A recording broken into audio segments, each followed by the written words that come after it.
All right, before we start the workshop, just some housekeeping matters. Okay, all of your mic has been muted. However, you can still provide your input, your questions and answers via your Zoom chat box. We strongly encourage you to also think through what has been presented and then ask questions to the presenter via your chat box or CoachSG Facebook if you are watching on Facebook. We will consolidate them and then we will ask the presenter at the end of the workshop.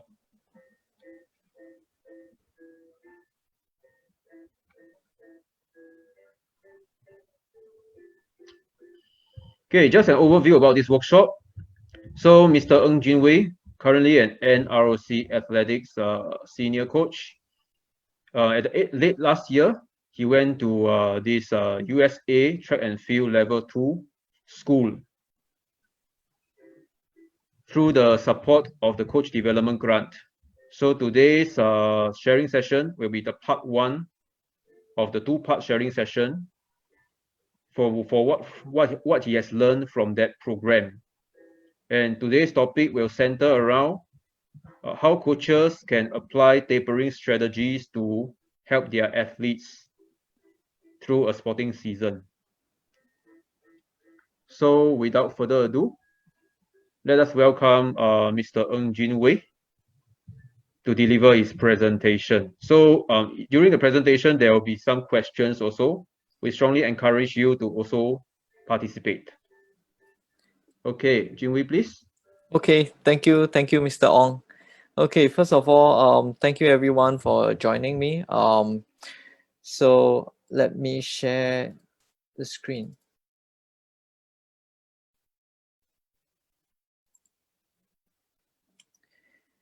Okay, first of all, this workshop was actually planned before circuit breaker, so it was intended to be a 2 hours seminar workshop. But because of the e-workshop requirement, it has to shrink to 1 hour. But I was very hesitant to cut back on the information, so I have a chunk of slides in this 1 hour presentation. It's quite a dense one, so I'll skip my introduction, my own introduction. I'll just go straight into the workshop itself. So this workshop is specifically targeted towards endurance sports. I'm an athletics coach in middle and long distance. So what do I mean by endurance sports? Is any sport that requires participants to be active for 10 minutes or more. I will consider that as you will require some form of endurance. Okay, so how do we taper them before competition such that they can perform at their best? So just some slides about the US track and field course. Okay, so this introduction, the first part is the introduction of the course. I'll be very brief about that, and then we go to the main bulk of today's program is pre-competition tapering. Jinwei, Yes. you may want to switch to full screen. Full screen. Yep. Thank you. Is this right? Yes, correct. Okay, great. Thank you.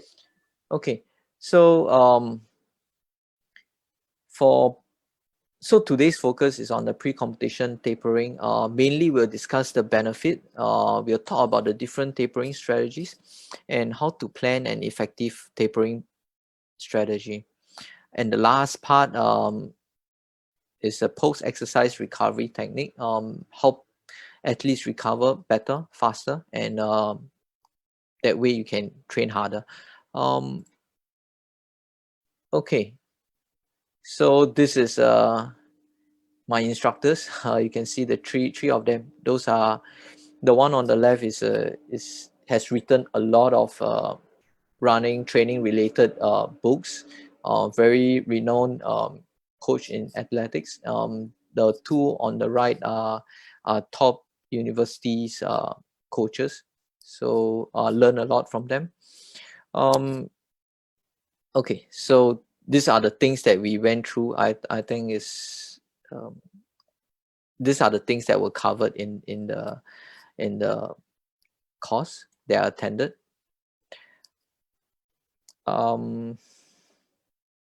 Okay, so on the left, top left, you can see a picture of our project group. Before I attended the course, I always have think that in US, Americans are kind of chill. But this picture was taken at 1 a.m. We were busy with our project work, finishing up our project work. So I have some tips, but I think I'm going to skip this tips on how to prepare for overseas course because there's a lot of tapering to talk about. So I'll go ahead and start today's topic on tapering. All right. So what is tapering? It's a progressive non-linear reduction of training load. So the focus is on the reduction of training load. I think most people most of you, I'm sure you guys are familiar what tapering is already. Basically, it's a reduction of our training load for a variable period of time. So for a certain amount of time to reduce the physiological, psychological stress of daily training and optimize sports performance. So just remember that reduction of training load is what we want to achieve in tapering. So question, what is your tapering strategy? I'll just have 30 seconds. You can leave it in the chat and maybe we can discuss 1 or 2 points. All right, coaches, this is a general question on tapering strategy. So if you are familiar with and have implemented tapering strategy with your own team or your own athletes, then please feel free to indicate them in the chat box, including your sport, and then we may use them for discussion also for later stage. Thank you.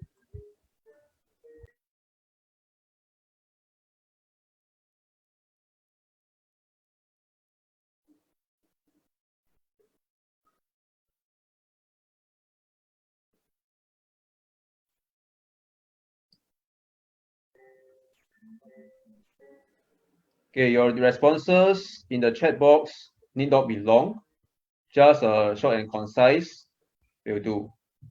Ms. Tong, if there isn't a lot of response, that is fine also. Doesn't matter. I will cue you to Okay. carry on. Okay.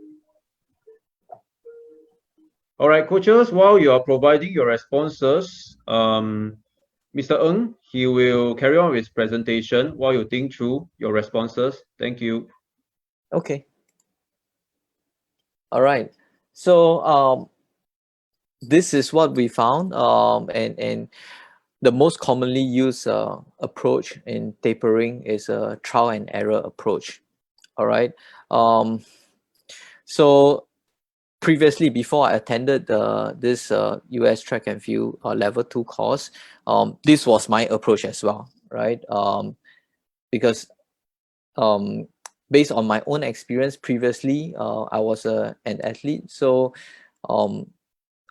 I'm just giving them a program that works for me, and I put it on them. So if it works, it works.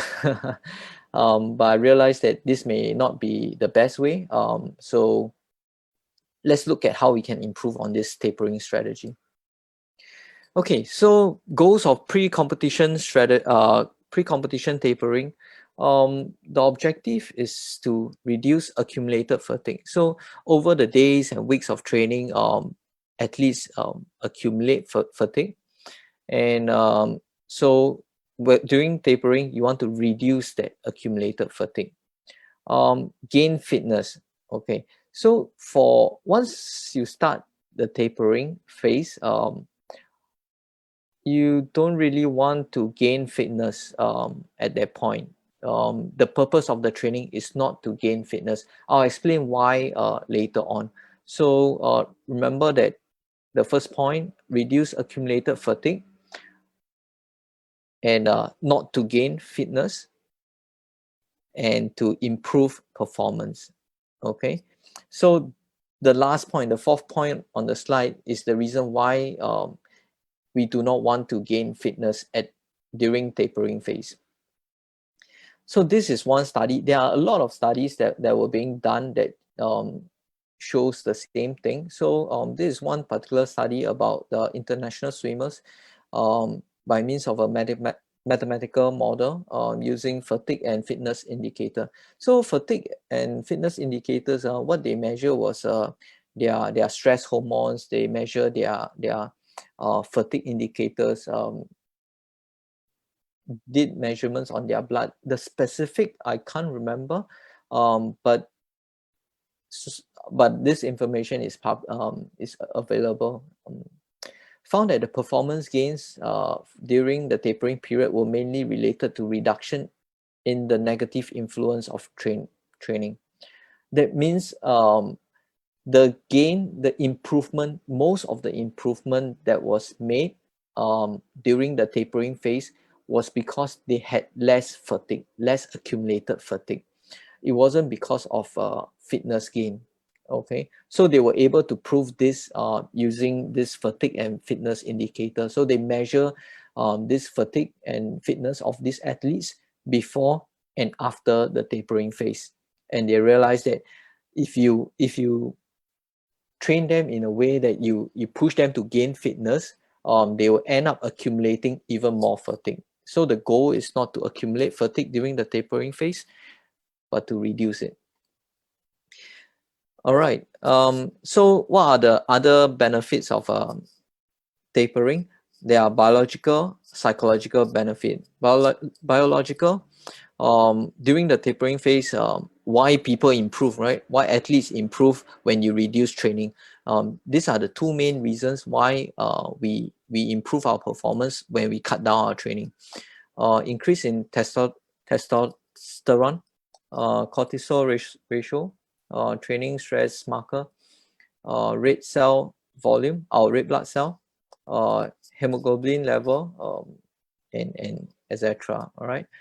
Psychological benefit is because we feel like we are more well rested. There's a decrease in perception of effort, so the training feels easier. The mood feels better, and perception of fatigue is also reduced. So with all this benefit, it is always beneficial to have a tapering strategy before your competition. And just to be a bit objective, when we look at tapering, what kind of performance gain are we looking at? You look at the blue box, performance improvement range of 0.5 to 6%. Okay, so this is like the realistic range that you can gain from your tapering period.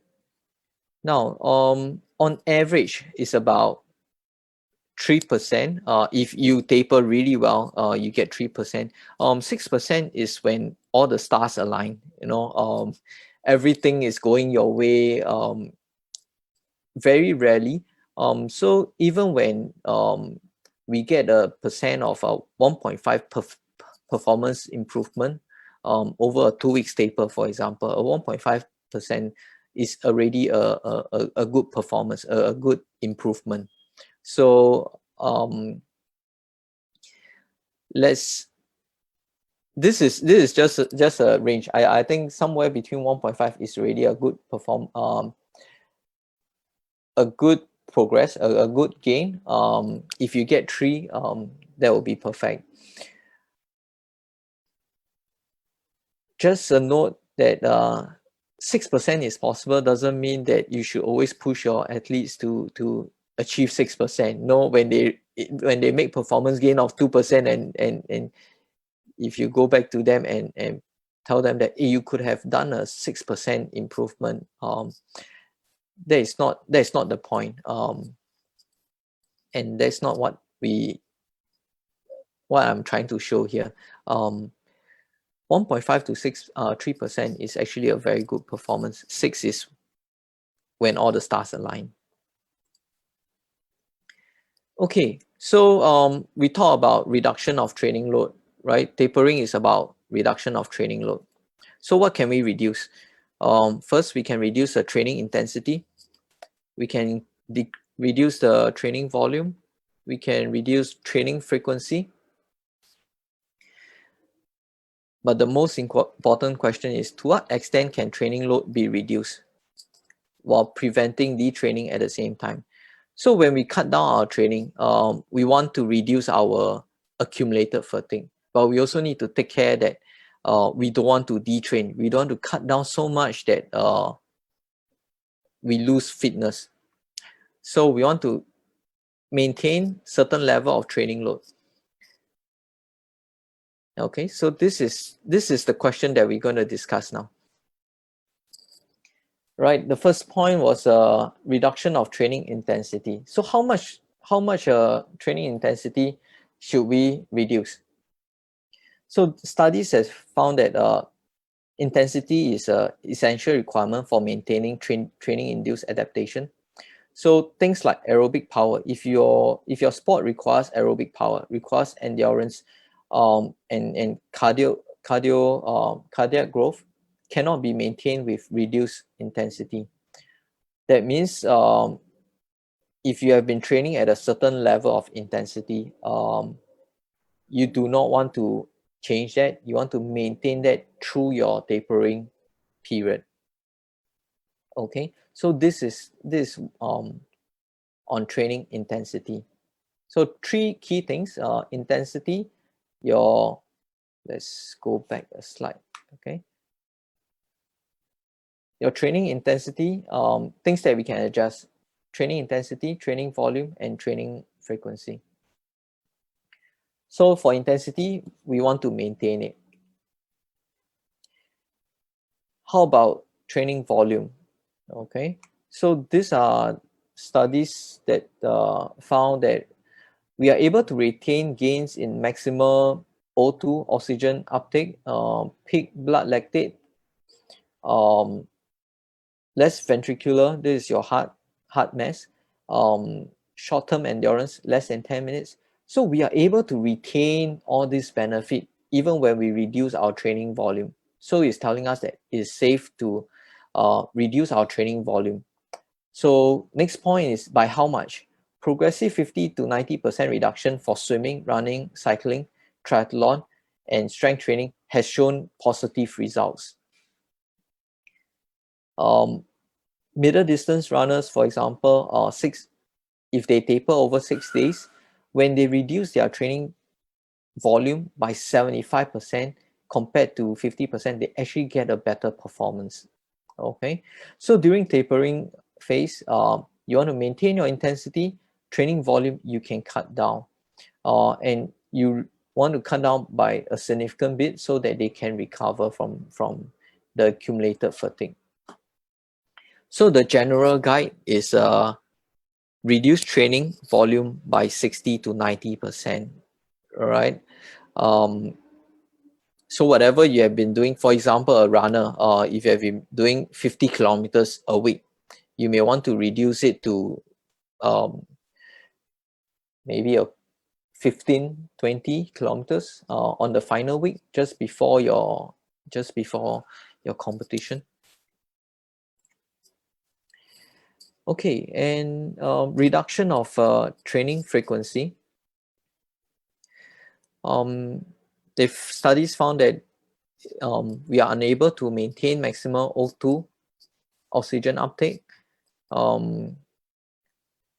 Positive results reported for 50% reduction for swimmers. That means if they were training 6 times a week, they cut down to 3 times a week. They got a positive results from that. Okay, so technically you can reduce training frequency without losing fitness. The point is an important point, especially for technique dependent athletes. You may suffer from a loss of feel, especially for the highly trained athletes. No difference in physiological responses. So when you cut down on the training frequency, they didn't find anything different in terms of physiological changes. They didn't see any difference. Okay, so the goal is to maintain training frequency at more than 80%. You want to maintain a certain you don't want to cut down on your training frequency by too much to prevent the loss of feel. Okay, so we talk about intensity, we talk about volume, we talk about frequency. The next thing is duration. So when do we start our tapering? When do we, how long should we taper for? This is generally positive results reported for taper period between 4 and 28 days. So these are some examples. Cyclists, triathletes, they got good results from 4 to 14 days. Endurance runner, about a week, and swimmer, 10 to 35 days.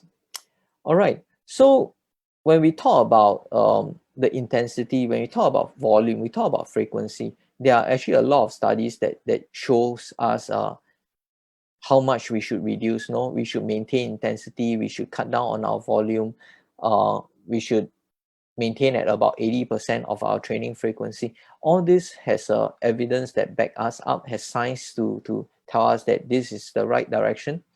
However, the duration of this taper period, you can see for all the different sports is still a kind of a wide range. Some people benefit from 10 days taper, some swimmers benefit from 35 days taper. This part,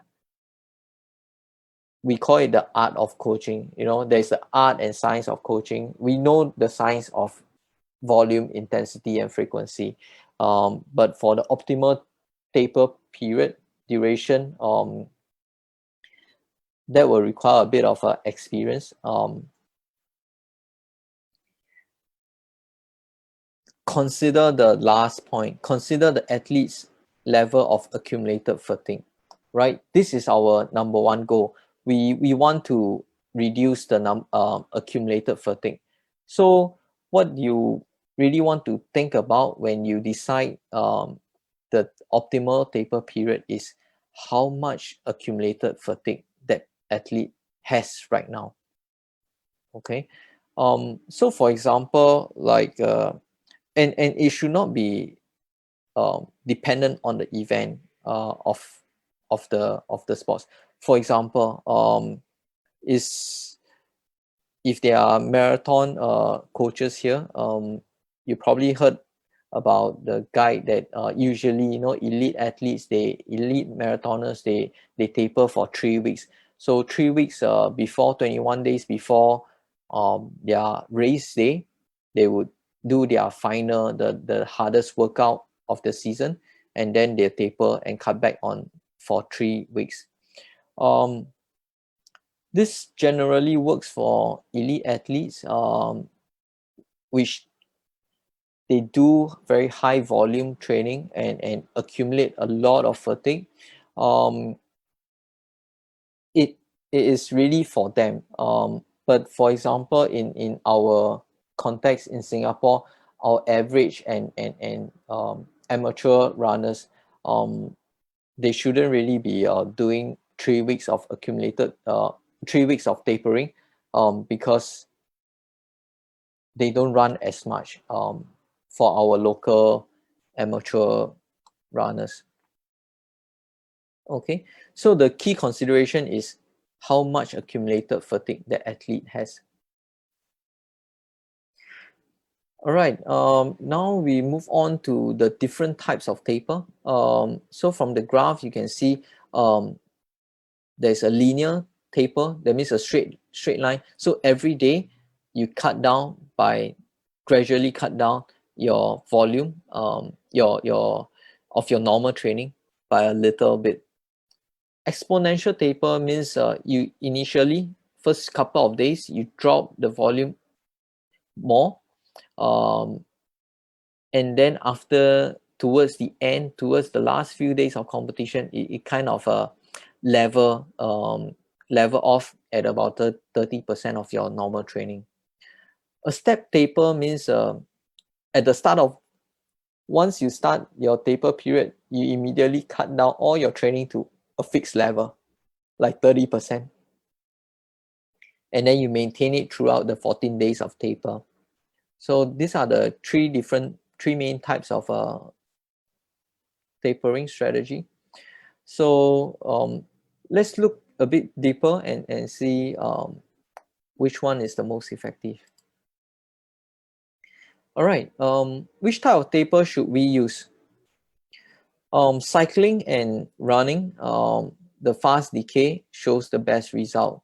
There's more time to overcome accumulated fatigue, right? I'll just go back so that you can see fast decay is the one there is a sudden drop initially, and then after that, towards the end, level off. So runners, cyclists, they benefit from a quick drop right from the after the hardest workout. Decrease your training significantly, and then after that, level off towards the end.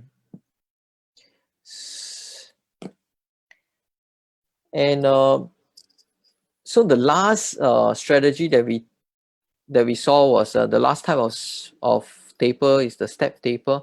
There are a lot of studies that shows progressive taper is more effective. That's why the more than sign is more effective than step taper.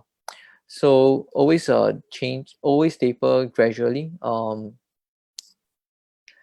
using the progressive method. All right, just to look back at the graph, the exponential taper is the one that you'll want to practice. Okay. Okay, the last point, mathematical modeling suggests an increase in training load in the lead up could optimize performance. Okay, this is a very new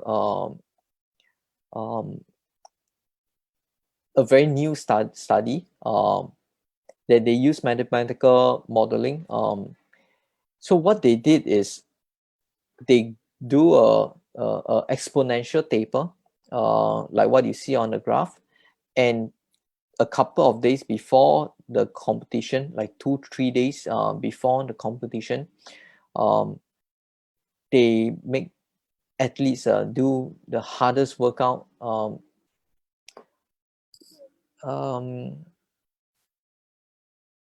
They push the athletes to do something that they have never done before. So they try to do a breakthrough, the hardest workout, just 2 or 3 days before the actual competition. The reason is because some researchers are arguing that over one training session, there is very minimal accumulated fatigue, and the benefit of exposing the body to a performance that you have never done before is actually helps to boost performance on the actual race day or on the day of the competition.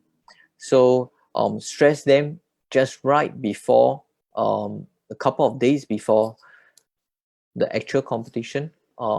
Some studies, right? This is a new studies. If you are not comfortable with this, you don't have to try this. I think there are still a lot of debate going on whether it really helps performance, but I just leave it there because there are some evidence that shows it could optimize performance. Having your peak workout right before your competition. Okay, so there's also psychological consideration that we want to think about when we prepare our athletes. Anxiety and perceived fatigue assessment suggests a return to baseline level after 15 days. So previously we mentioned that there are psychological benefit to tapering, that you feel better, you better mood, perception of fatigue is reduced, anxiety. All this fatigue assessment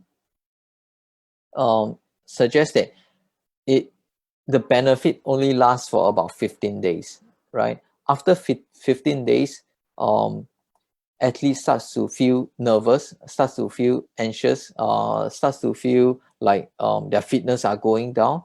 So um, this is something that you want to take note of if you plan to taper your athletes for more than 15 days. You need to know that they may have some psychological concerns, and you may want to address it, like explaining to them that we're going to taper for 15 days for whatever reason, and it's not going to affect their performance, but they need to be mentally prepared for this um, perceived fatigue, and let them know that it's normal, it's okay to feel a bit anxious about their fitness after 15 days. That doesn't do anything to their fitness. Okay, now I move on to the summary of the tapering. Yeah, if you didn't manage to follow through any parts of it, this is the slide that you really want to pay attention to. The goal of tapering is to reduce accumulated fatigue. So look at the box on the right, the red color box. We are looking at, every time we taper, we are looking at performance gain of 0.5 to 6%, right? 3 is a good result. Okay, so how can we reduce our accumulated fatigue? You can see that there are 5 boxes here. We can adjust the intensity, the volume, the frequency, the type, the duration. Okay, so generally across most sports, all right, most sports that require athletes to be active for more than 10 minutes, all right, generally intensity, you want to maintain your intensity, all right, regardless which sport you are in, or maintain the intensity. The volume, you want to reduce the volume, allow your body to recover from the accumulated fatigue. Frequency, maintain at about 80% so that they don't lose their feel. The type of tapering, go for the fast decay. It has shown good results in a lot of sports. Okay, that means, for example, if you plan to taper for 14 days, the first week, let them have a drastic drop in training volume so that they can recover, and then after that level off towards your competition. So just have that downward curve graph in your head. That will really help you plan your training volume. So typical duration, it can be 4 to 28 days. So the days, the optimal number of days, look at the big rectangle below, 4 to 28 days, the optimal number of days, right? This, like I mentioned before, there's an art aspect to it, right? You need to assess how much fatigue, the training load that was put into that athlete before. So how much fatigue, you need to understand this one, and also pay attention to psychological factors. Does that athlete cope well with long taper, or does that athlete cope better with a short taper? So if long taper affects their confidence, gets them too nervous, maybe you will want to consider reducing the number of days, keep it within 15 days, such that you can maintain their confidence. Yeah, so optimal number of days is something that I cannot give you a specific or specific number, but really it depends on how much accumulated fatigue. Other things, the type, frequency, volume, intensity, those are quite well researched, so we can use that. At the bottom, keep a training log. So how do you know, for example, this season, all right, let's say you try 14 days and Did it turn out well? Did it not turn out well? If you have a training log, you can look back at your past few seasons and from there find out the number of days, the optimal number of days, the number of days that work best with your team. Training log gives a lot of valuable information, so it's always good to keep a training log. Okay, so next, based on what I've presented so far, on tapering, I'm going to go through 2 case studies. So to help us understand a bit better. The first case study is on cross country team, and then the second case study is on a football team. All right. So right now you can log in to this menti.com to participate in the case study. All right, coaches, while you are getting ready to log in to mentimeter.com, Junwei will share the first case study and its questions.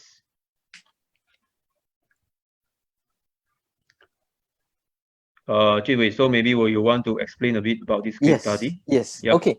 So for example, you just took over a cross country team, right? And then you are immediately in 4 weeks time from today is their national schools cross country competition, for example. Okay. So this group of guys are 13 to 14 years old, preparing for national schools cross country championship. It's a one-off event. Is 4 weeks from today. So the final week training prior to the start of the taper period, the final week, the last week. So last week they did 40 kilometers. Let's say this is the volume. Intensity, if you do not know how to measure it, let's leave it as unknown. Let's assume that we practice 3 times a week and we complete 40 kilometers. Okay, with this information, how would you plan the taper? Maybe you can briefly explain the taper period, the number of days, based on the example that we showed before. I think middle distance, they got really good results with 6 to 7 days taper. Okay, so basically I given you the clue to the first part. Maybe the second and the third, you can try. All right, Jiwei, I will take over the screen, take over the sharing of the screen from here. Okay. Okay.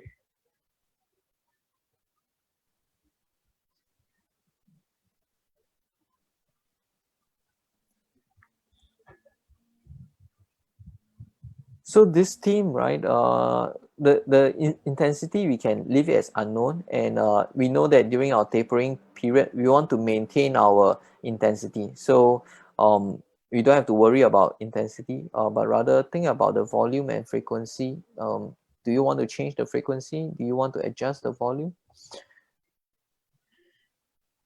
All right, coaches. So based on this example of athletics, yeah, please give it a try.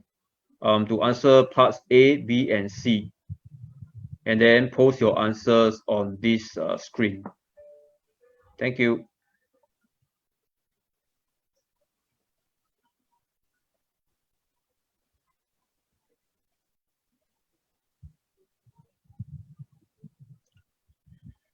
We'll stay about 1 minute at this question, and then we'll move on to the next case study.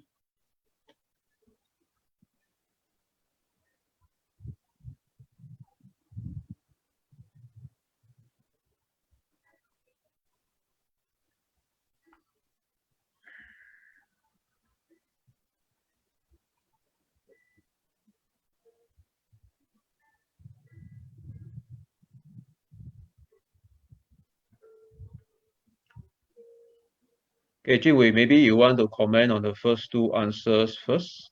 I can only see my slides. I can't see the answers. Oh, sorry. Okay, maybe I just read out some of the answers. Okay. Okay, for one of the coaches, put 7 days as the suggested taper period. Okay. Training volume will be 20 kilometers 2 times a week. Okay. And then the part C will be to prep the athletes 4 weeks out about the upcoming taper and share with them the benefits of it. This is the Yeah, mental very part. good. Very good. Very good.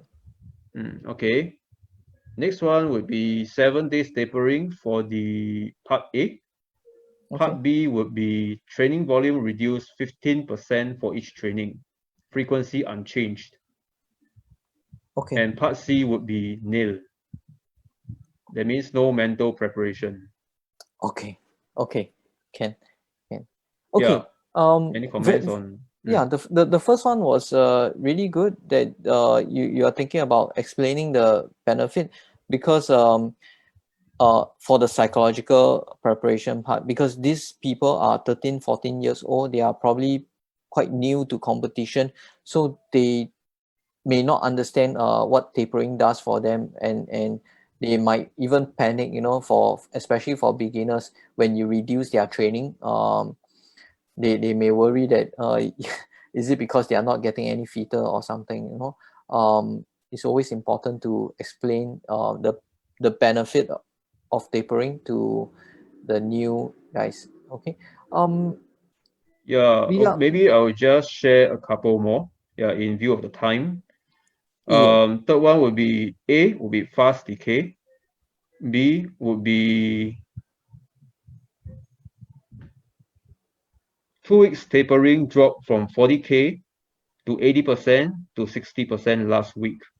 And part C will be visualize the route. Okay. Okay. Okay. Psychological preparation.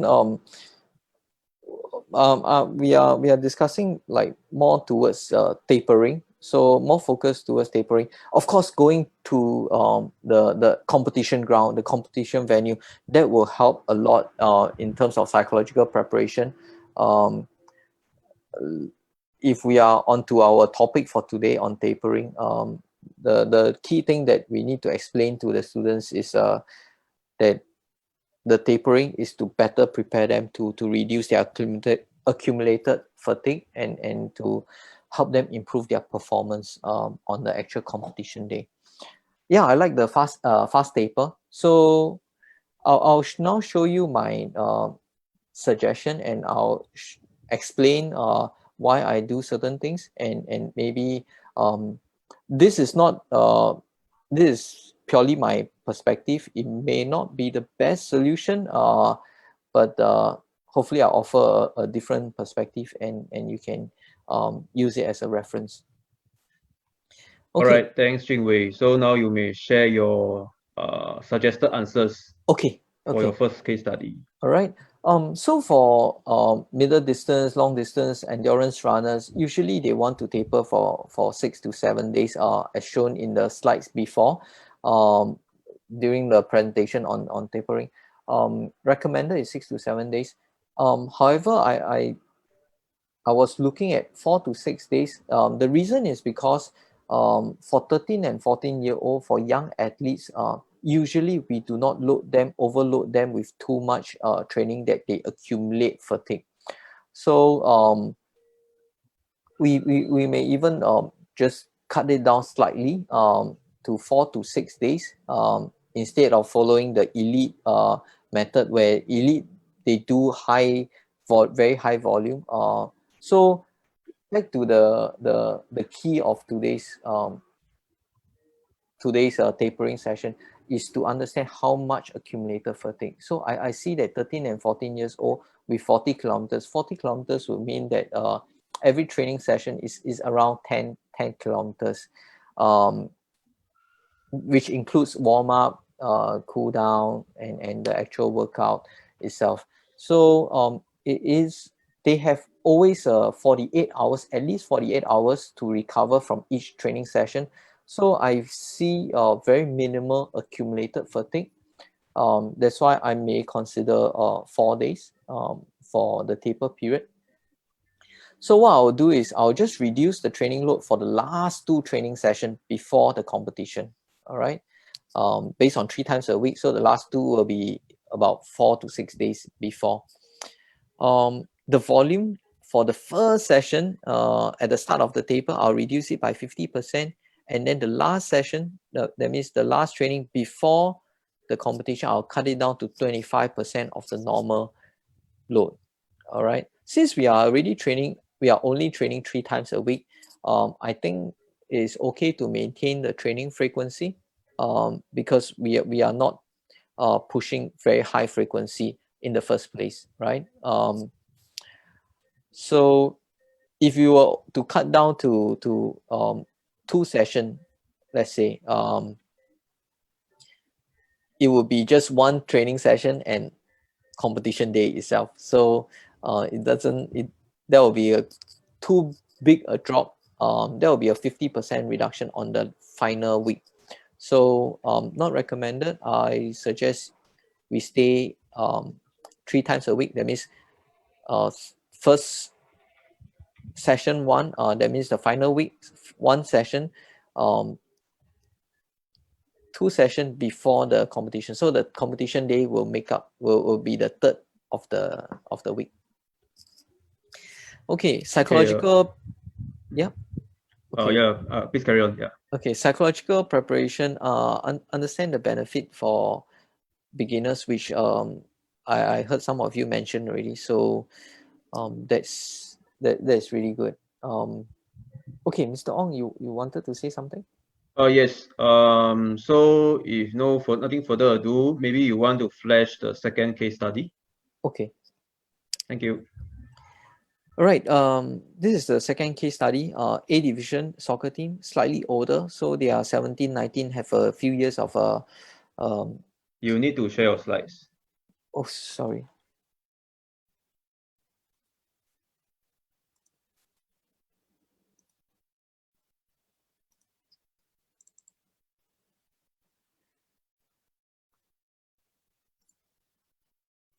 Okay, is this all right now? Yeah, better. Okay. Okay, case study 2. So this is a A division soccer team, 17 to 19 years old. Yeah, I'm going a bit quicker because we're running out of time.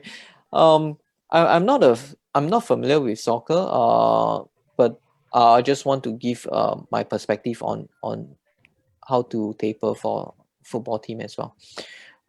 So what about so let's say we have 8 weeks. 8 weeks, every look at the third point, when 1 match every week for the next 8 weeks. So the goal is to qualify for semi-finals. So maybe to prepare for week 6, right? You have 6 qualifying matches. Let's say your goal is to qualify for semi-finals. You want to do well for semi-finals. Maybe you want to start tapering, not on the final 2 weeks, but rather maybe week 3, week 4, something like that. Now soccer, I have no idea how to measure training volume. I have no idea how to measure intensity. Let's say I train my athletes 3 times a week. So how would you plan the taper? So taper period, maybe you can suggest like from which week to which week would you taper? Would you start tapering before during your qualifying matches, or will you taper just 2 weeks before your semi-finals? How about your volume, intensity, frequency? How are you going to monitor them? How are you going to make changes to this 3 variable? Any psychological preparation? Okay, thanks, Jingwei. So we will move on to the next question with the same Mentimeter code.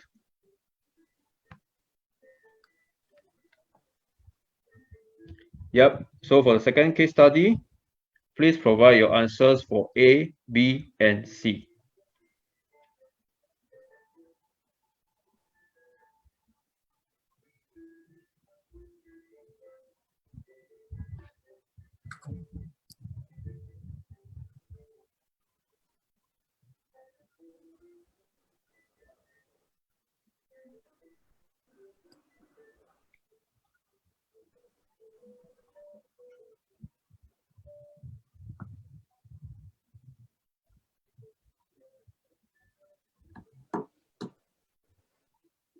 Okay, coaches, we have about 1 minute for this exercise. And then thereafter, we'll move on to the subsequent sections of this presentation.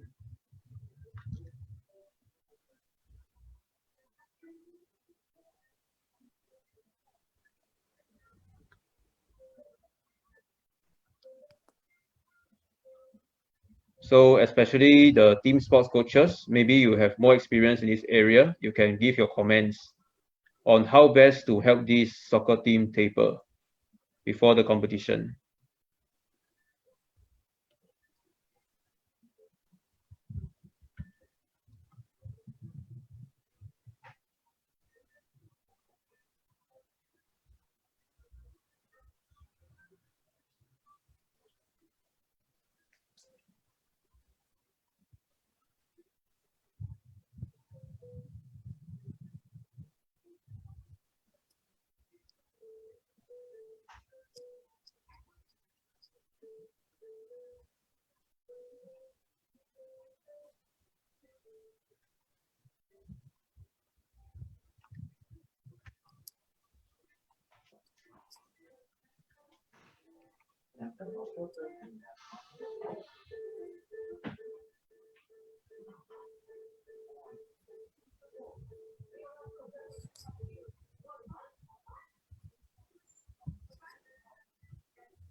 All right, Jinwei, we have one Okay. response so far. Okay.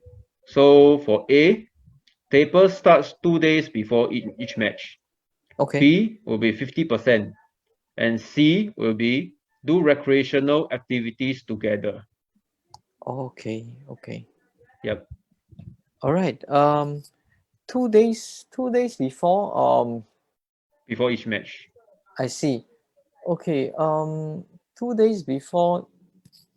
I would think that from the endurance perspective, nothing to do with the, because I'm looking at it from the um um endurance aspects. So I'm not talking about the tactical and other stuff. So I'm not sure if that is because you have other concerns, but I would taper a bit more than that. So I'll show you my perspective, and maybe Jinwei, there's a couple more answers. Maybe I'll just read them out to okay. you first. Okay. Yeah.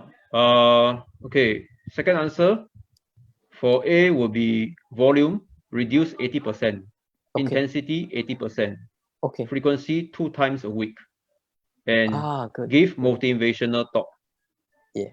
Okay. That's question. Answer number 2. Number 3 would be A will be 7 days prior to semi-final.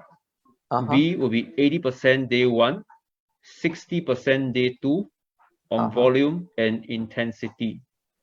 Then the C will be run through technique. I'm not too sure whether this is referring to technique work or what.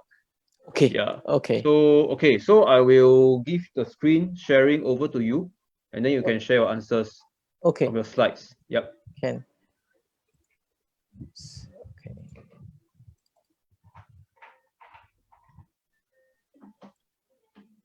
Okay, it's back on, right? You can see the case study too right now, right? Yeah, I can Okay, see. good. Maybe Good. go to full screen now. Yeah. The next It, next one. is it Next full slide. screen now? No, this is not. Just now Okay. that Okay. one. Just now that one. Okay. Yeah. Sorry. All right. This is the final case study. So a few things that I want to point out is usually we'll need more than 2 days to taper. In terms of preparing them for getting them in the best condition for endurance. Okay, so the goal is to qualify for semi-finals, which is week 6, week 7, that period. So if we taper too early, athletes cannot maintain their peak performance. That means their peak condition, their peak endurance shape for too long a period. So if you taper too early, their fitness may drop before semi-finals. So I'll suggest a taper period between week 3 to week 6. You know, the first 6 weeks is about qualifying, and then week 7 is the semi-finals, and then week 8 is the finals. Now, so I'll suggest a taper period between week 3 to week 6. So we'll remember the objective is to reduce the accumulated fatigue. So every week, let's say for example, every Friday is the competition day, is the football match, okay, and the training days are Monday, Wednesday. So what I'll do is for week 3 and week 4, I'll do a slight drop, because I don't want to taper too much and let them peak too early.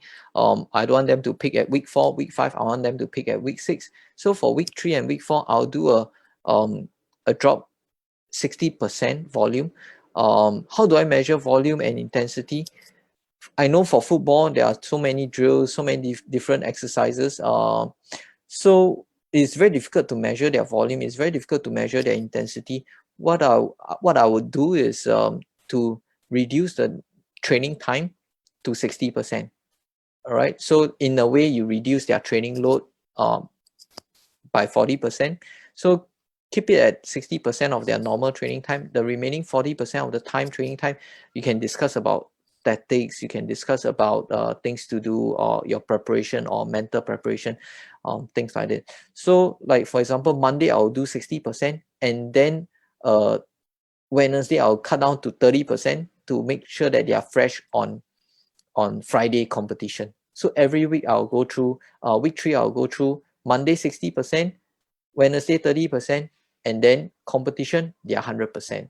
So week 4, I'll repeat the same thing, 60%, and then 30%, and then 100% for their competition. On week 5 and week 6, Monday, I'll drop even further to 40%, and then on Wednesday, I'll drop it to 20%. So I will do a mini taper from week to week, from week 3 to week 6, not suddenly cutting back everything, but rather gradually for 2 weeks, and then after that another drop 2 weeks later. So psychological preparation,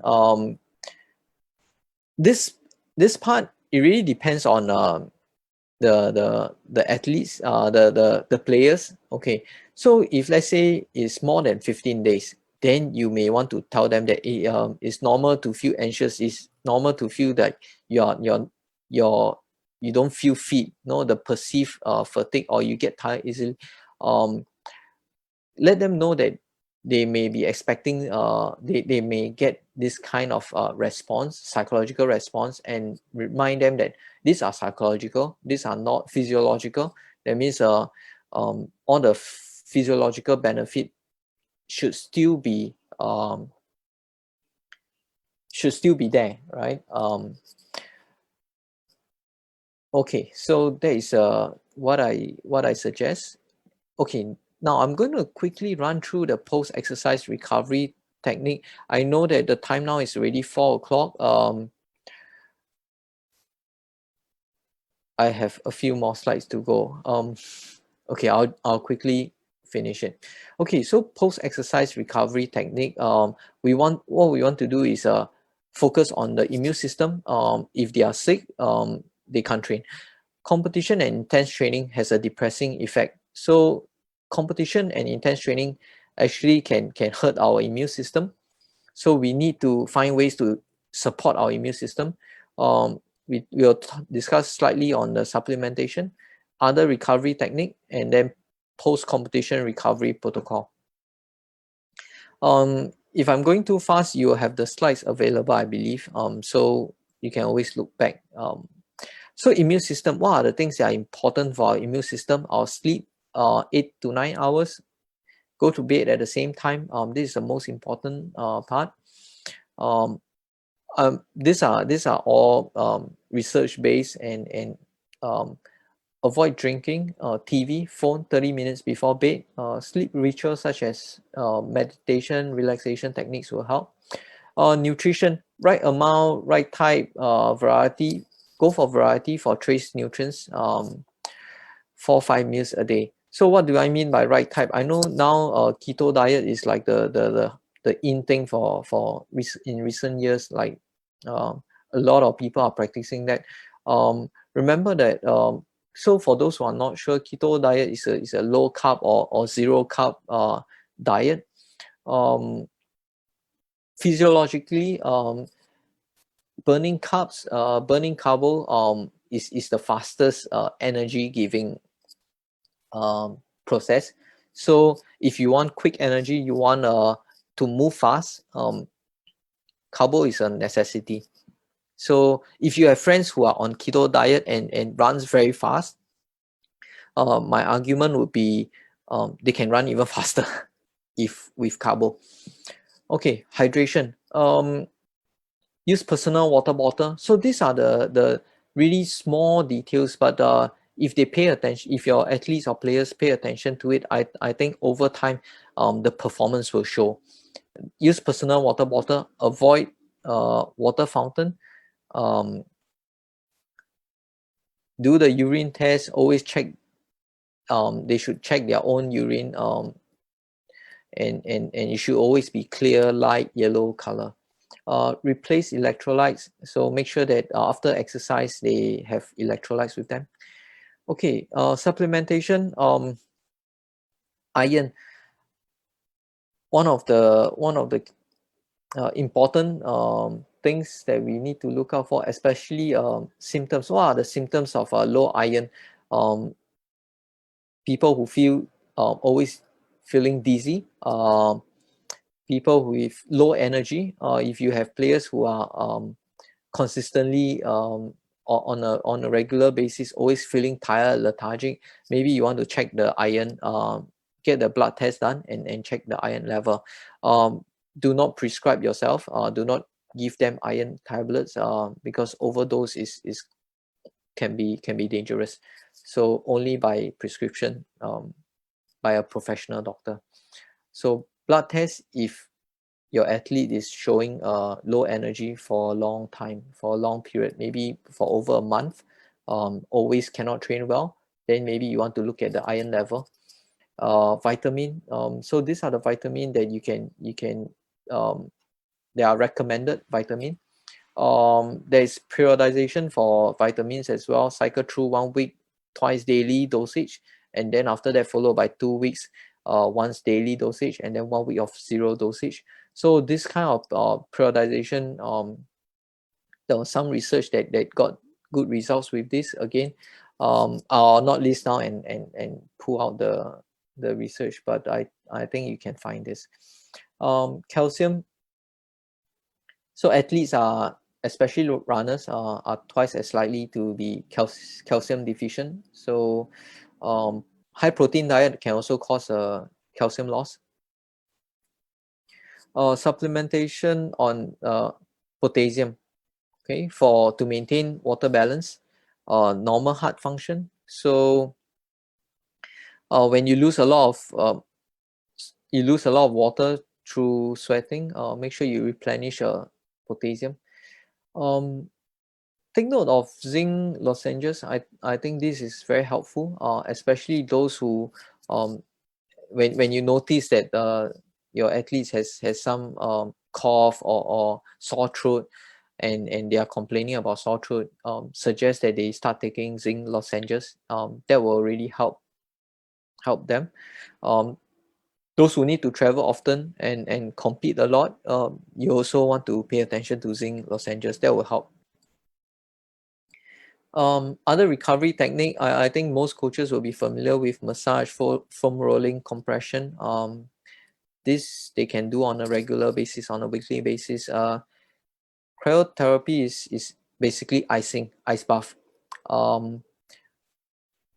Do it only when you need to reduce inflammation.